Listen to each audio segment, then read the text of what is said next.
நீங்கள் ஒரு 4-5 பூ கூட வாங்கி நல்லா தாராளமாக நம்ம சொன்ன மெத்தடில் வந்து நீங்கள் ட்ரை பண்ணி நிறைய எண்ணெயை ஊற்றி நல்லா டீப் ஃப்ரை பண்ணி சாப்பிட்டு பாருங்க. அமேசிங்காக இருக்கும் ஃப்ரெண்ட்ஸ், அமேசிங்கான ஒரு டேஸ்டாக இருக்கும்.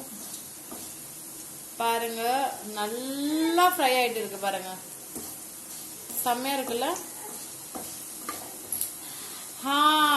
Super, fantastic. நல்ல எண்ணெய் இருத்தணும் ஃப்ரெண்ட்ஸ், எண்ணெயோட வந்து அப்படியெல்லாம் சாப்பிடக்கூடாது.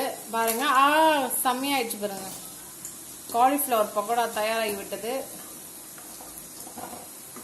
சரி, இதே மாதிரி உங்க வீட்டில் இருக்கவங்களாம் நீங்க சமைச்சு கொடுங்க, அவங்க அப்படியே சாப்பிட்டு உங்களை பயங்கரமா பாராட்டுவாங்க.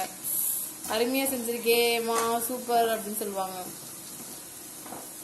கண்டிப்பா இந்த ரெசிபியை நீங்க உங்க வீட்டுல கண்டிப்பா ட்ரை பண்ணி பாருங்க, நாங்க சொன்ன இந்த மெத்தட்ல.